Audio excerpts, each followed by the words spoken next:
What's up, everybody? Welcome back to another highly combustible reaction. We're jumping in the next one on George Carlin journey, talking about soft language. No idea where the man would go. I do know that if he was still alive today, though, he would have unlimited amounts of content to use because he was just a straight shooter. Let's go see what we got. Get over, show the original poster, all the love in the world. Rob Logan, definitely go show George Carlin the love. Let's go.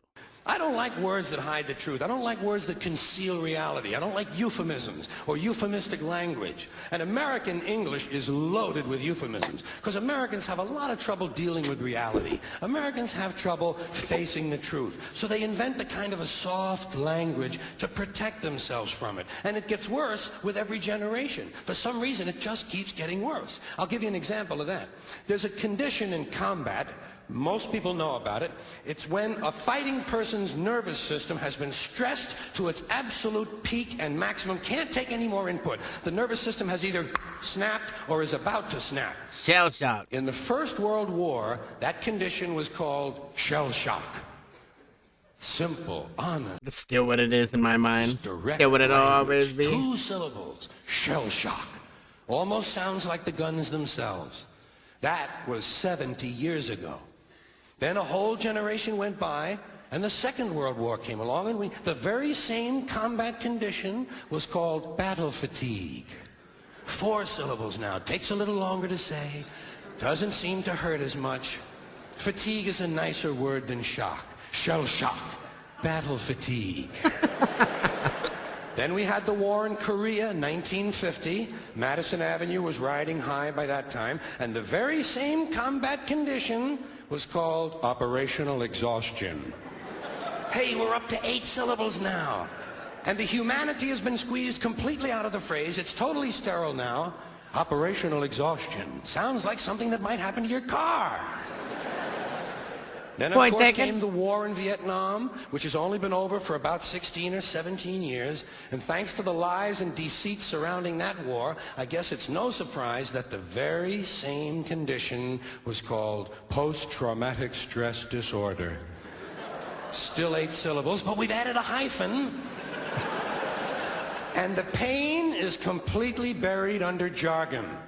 Post-traumatic stress disorder. I'll bet you if we'd have still been calling it shell shock, some of those Vietnam veterans might have gotten the attention they needed at the time. Amen. I'll bet you. Wow. I'll bet you. It does seem like the words hurt people a lot more nowadays than they did 70 years ago. It does seem like they used to be a little bit more tolerant back in the days. Nowadays, you say something that could just absolutely ruin someone's life with a word. You gotta be so damn sensitive now.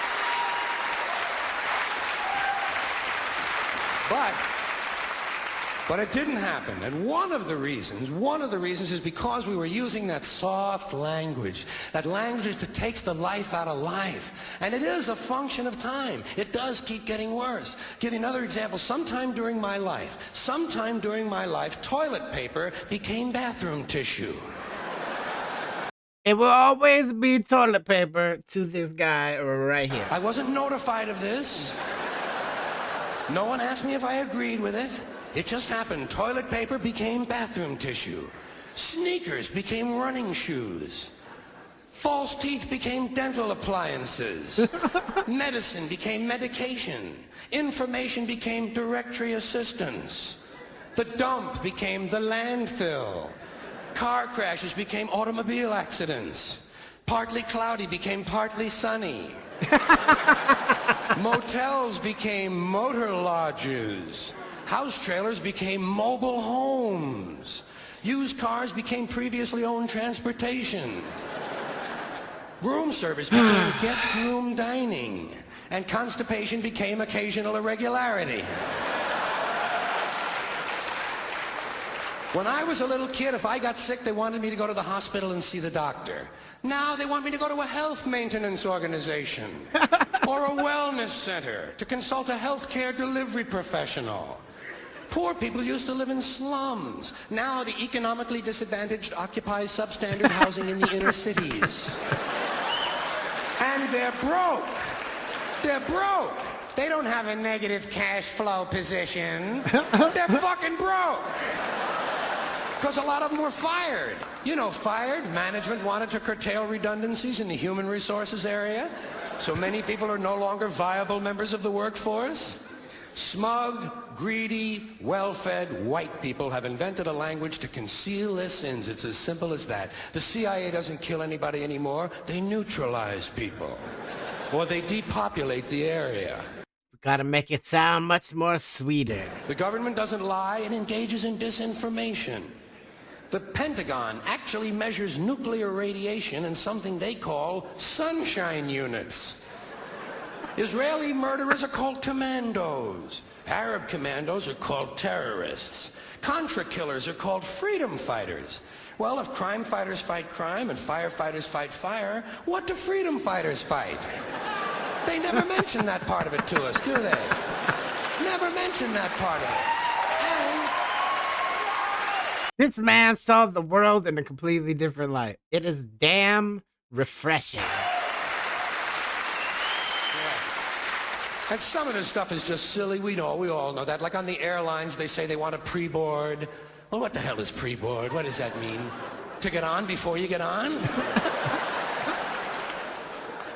They say they're going to pre-board those passengers in need of special assistance. Cripples.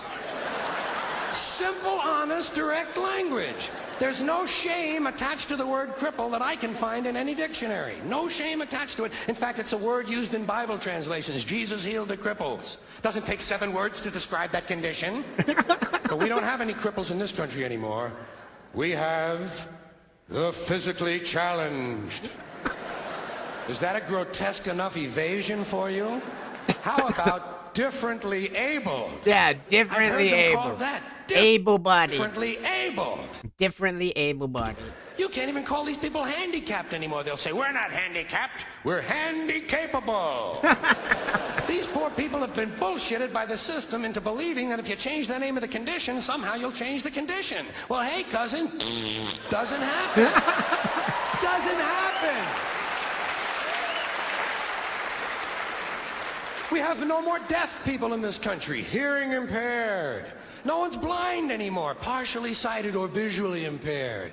We have no more stupid people. Everybody has a learning disorder. Or he's minimally exceptional. How would you like to be told that about your child? Oh. He's minimally exceptional. Oh, thank God for that.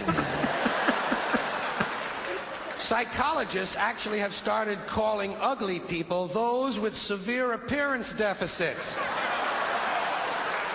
It's getting so bad that any day now I expect to hear a rape victim referred to as an unwilling sperm recipient. Wow.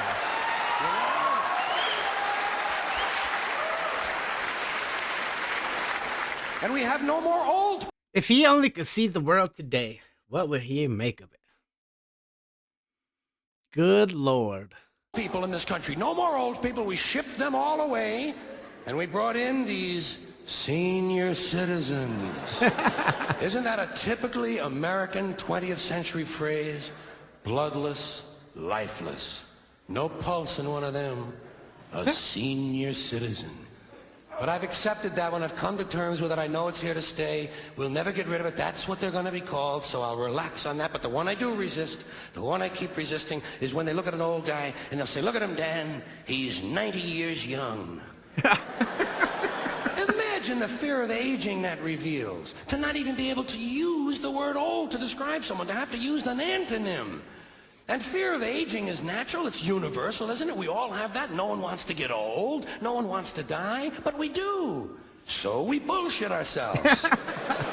I started bullshitting myself when I got to my 40s. As soon as I was in my 40s, I'd look in the mirror and I'd say, well, I guess I'm getting older. Older sounds a little better than old. That sounds way better than old. That's what I tell myself. Doesn't it? Sounds like it might even last a little longer. Bullshit, I'm getting old. And it's okay, because thanks to our fear of death in this country, I won't have to die. I'll pass away.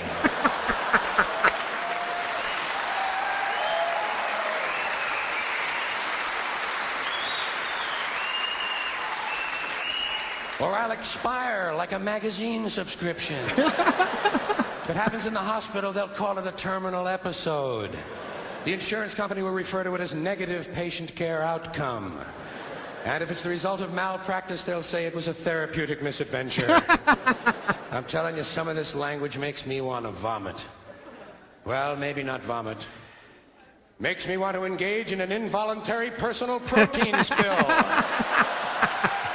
Thank you all. The man was a genius. But I would bet that he'd not be too happy with the world today. 100%. Get over it. Show Rob Logan all the love of the world. Goes on George Carlin. The love, refreshing, to the point. That's the way the world used to be. Nowadays, everyone's tiptoeing around everybody else's feelings and the shit that they say. And it really, really becomes difficult. Hit the like button if you liked it. The dislike button, but it won't believe you. Tell the next one of my Combustible. You guys be happy, healthy, safe. I love you to the moon and back. Peace.